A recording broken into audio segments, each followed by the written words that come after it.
Assalamualaikum warahmatullahi wabarakatuh. Kami dari kelompok 3 akan mempresentasikan hasil diskusi kami yang berjudul tentang teori belajar kognitif dan implikasinya dalam pendidikan agama Islam. Pengertian teori belajar kognitif secara etimologi, kognitif berasal dari kata cognition yang berarti mengetahui. Sedangkan secara terminologi terdapat beberapa definisi mengenai kognitif, yaitu yang pertama adalah menurut Kamus Besar Bahasa Indonesia, kognitif merupakan sesuatu hal yang berhubungan dengan atau melibatkan kognisi berdasarkan kepada pengetahuan faktual yang empiris. Yang kedua adalah menurut Neisser, kognitif merupakan perolehan, penataan, dan penggunaan pengetahuan. Yang ketiga adalah menurut Yusuf, kemampuan kognitif merupakan kemampuan anak untuk berpikir lebih kompleks serta melakukan penalaran dan pemecahan masalah. Yang keempat adalah menurut Gagne, kognitif merupakan proses yang terjadi secara internal di dalam pusat susunan saraf pada waktu manusia sedang berpikir. Dengan demikian, kognitif dapat diartikan sebagai kemampuan berpikir yang melibatkan pengetahuan yang berfokus pada penalaran dan pemecahan masalah, menghubungkan, menilai, dan mempertimbangkan sesuatu kejadian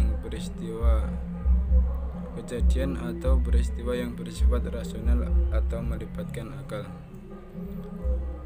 Selanjutnya yaitu tokoh-tokoh teori belajar kognitif. Yang pertama adalah Jean Piaget, yaitu pada tahun 1996 sampai 1980. Yang kedua adalah Lev Vygotsky, yaitu pada tahun 1896 sampai 1934.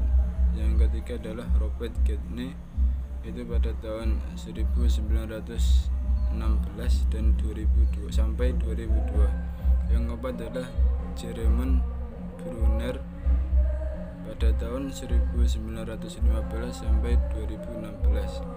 Yang terakhir adalah David Ausubel, yaitu pada tahun 1918 sampai 2018. Dan selanjutnya akan dilanjutkan oleh Sylvia. Sekian, terima kasih.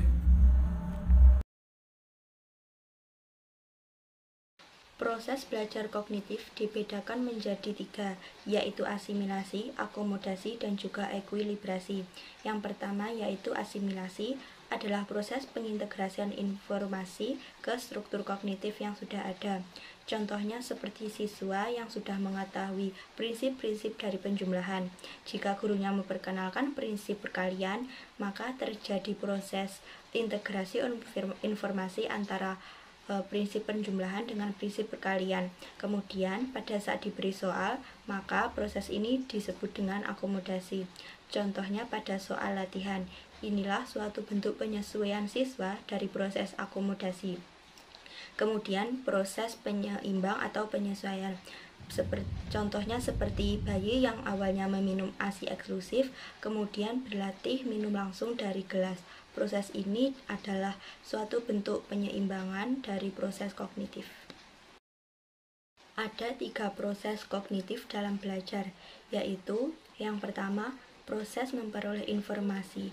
Proses informasi ini dapat diperoleh dari kegiatan membaca, mendengarkan penjelasan guru, atau juga dengan mendengarkan atau melihat audio visual lainnya.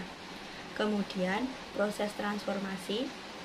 Transformasi ini adalah suatu bentuk tahap untuk memahami, mencerna, dan juga menganalisis informasi baru yang diterima pada tahap sebelumnya. Kemudian, tahap menguji. Tahap menguji ini adalah untuk mengetahui apakah hasil transformasi pada tahap kedua benar atau tidak. Jadi, siswa dapat memproses dari informasi yang diketahui pada tahap pertama dan juga transformasi yang dilakukan pada tahap kedua. Prinsip-prinsip belajar menurut pandangan teori kognitif. Prinsip-prinsip belajar menurut pandangan teori kognitif diantaranya 1. Lebih mementingkan proses belajar daripada hasil. 2. Disebut model perseptual. 3. Tingkah laku seseorang ditentukan oleh persepsi dan pemahamannya mengenai situasi yang berhubungan dengan tujuan belajarnya. 4. Akan kehilangan makna apabila memisah-misahkan atau membagi-bagi situasi atau materi pelajaran menjadi komponen-komponen yang kecil serta mempelajarinya secara terpisah-pisah. 5. Belajar merupakan suatu proses internal yang mencakup ingatan, retensi, pengolahan informasi, emosi, dan aspek-aspek kejiwaan lainnya. 6. Belajar merupakan aktivitas yang melibatkan proses berpikir yang sangat kompleks. 7. Dalam kegiatan pembelajaran, keterlibatan siswa aktif sangat dipentingkan. 8. Materi pelajaran disusun dengan pola dari sederhana ke kompleks. 9. Perbedaan individu atau peserta didik perlu diperhatikan karena sangat mempengaruhi keberhasilan belajar mereka. Implikasi teori kognitif dalam pendidikan agama Islam. Implikasi teori kognitif dalam pembelajaran pendidikan agama Islam diantaranya 1. Penerapan pada tingkat sensori motorik. Pada tingkat sensori motorik, peserta didik belajar dengan menggunakan inderanya. Maka dari itu, pembelajaran PAI dapat dilakukan dengan mengenalkan indera peserta didik terhadap materi agama Islam. Misalnya, memperdengarkan peserta didik pada bunyi-bunyian Al-Quran, mengucapkan salam, membiasakan berdoa sebelum melakukan suatu pekerjaan, dan lain sebagainya. 2. Penerapan pada tingkat praoperasional. Pada tingkat praoperasional, peserta didik masih berpandangan egosentrisme. Maka dari itu, pembelajaran PAI dapat dilakukan dengan mengajak peserta didik terlibat dalam interaksi sosial. Misalnya, mengajarkan peserta didik untuk bersedekah, membantu teman dalam permainan, sholat berjamaah, dan lain sebagainya. 3. Penerapan pada tingkat operasional konkret. Pada tingkat operasional konkret, peserta didik sudah mampu berpikir logis, namun masih belum mampu berpikir abstrak.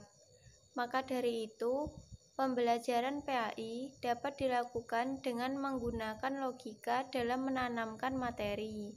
Misalnya, ketika peserta didik bertanya mengenai cara malaikat raqib dan atid mencatat amal seluruh manusia di dunia, maka orang yang lebih dewasa dapat menjelaskan dengan menganalogikannya dengan CCTV, di mana malaikat raqib dan atid sebagai pengawasnya. 4. Penerapan pada tingkat operasional formal. Pada tingkat operasional formal, peserta didik sudah mampu berpikir abstrak. Maka dari itu, pembelajaran PAI dapat dilakukan dengan metode diskusi ataupun problem solving. Misalnya, pada pelajaran sejarah Islam, pada materi tahkim, peserta didik tidak hanya hafal rentetan sejarah yang terjadi, melainkan juga dapat menganalisa sebab-sebab peristiwa tahkim terjadi, akibat peristiwa tahkim, dan lain sebagainya. Demikian presentasi dari kelompok 3. Ada kurang dan lebihnya kami mohon maaf. Wabillahi taufiq wal hidayah, waridho wal inayah. Wassalamualaikum warahmatullahi wabarakatuh.